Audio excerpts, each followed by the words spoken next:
एक जंगल में एक गधा था जिसका नाम मोती था। वह जंगल के बीच खड़ा था। उसकी आंखों में उदासी थी और चारों तरफ सिर्फ हंसी। ढहचू ढहचू करके क्या ही करेगा, तेरी आवाज़ से तो सिर दर्द हो जाता है। सारे जानवर उसका मजाक उड़ाते थे, लेकिन मोती चुपचाप बीच में खड़ा हुआ, अपने ऊपर शर्मिंदा होता रहा कि मेरी आवाज़ इतनी बेकार है कि सब मेरा मजाक उड़ा रहे हैं। वो अक्सर सोचता रहता, क्या मैं सच में बेकार हूँ। जब बाकी जानवर खेलते तो वह दूर खड़ा हुआ देखता रहता। कभी भी किसी ने उसे साथ नहीं बुलाया, कभी किसी ने उसकी तारीफ नहीं की। उसके पास बस एक ही चीज़ थी, वो भी उसकी आवाज़, जिसे सब उसकी कमज़ोरी मानते थे और कोई उसे पसंद नहीं करता था। एक दिन जंगल में नई मुसीबत आ गई। एक चालाक और ख़तरनाक लोमड़ी, वह छोटे छोटे जानवरों को डराती, उनका खाना छीन लेती और धीरे धीरे जंगल के छोटे जानवर उनसे डरने लगे। कोई उसके सामने नहीं आता था। सब सोचते थे कहीं लोमड़ी हमें नुकसान ना पहुंचा दे। सब उससे छिपकर जीने लगे। खाना भी खाना होता तो वह छिपकर खाते कि लोमड़ी ना छीन ले हमसे।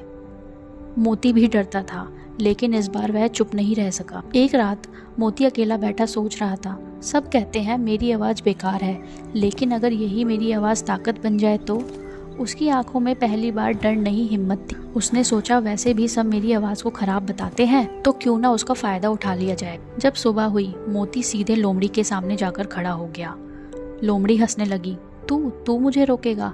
लेकिन इस बार मोती डरा नहीं। उसने गहरी सांस ली और पूरी ताकत से चिल्लाया, टैचू टैचू। आवाज़ इतनी तेज थी कि पेड़ों के पत्ते हिल गए, पक्षी उड़ गए और लोमड़ी घबरा गई।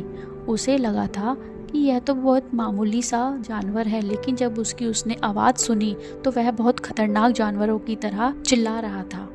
वह पीछे हटने लगी और फिर भागने लगी। मोती भी उसके पीछे दौड़ता रहा और उसे अपने इलाके से निकाल दिया। पहली बार जंगल ने देखा कि कोई लोमड़ी को भगा सकता है। बाकी जानवर धीरे धीरे बाहर आए।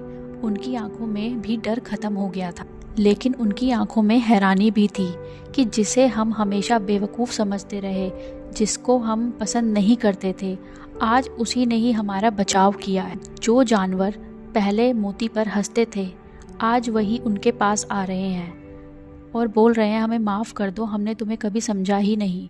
मोती ने कुछ नहीं कहा, बस हल्की सी मुस्कान दी, क्योंकि अब उसे समझ आ गया था, जिस चीज़ को दुनिया तुम्हारी कमज़ोरी समझती है, अगर तुम उसे सही तरीके से इस्तेमाल करो तो वह तुम्हारी सबसे बड़ी ताकत बन सकती है। कभी खुद को कम मत समझो, क्योंकि तुम्हारे अंदर भी कुछ ऐसा है जो दुनिया बदल सकता है। आपको यह कहानी सुनकर कैसा लगा, प्लीज़ ज़रूर बताएं।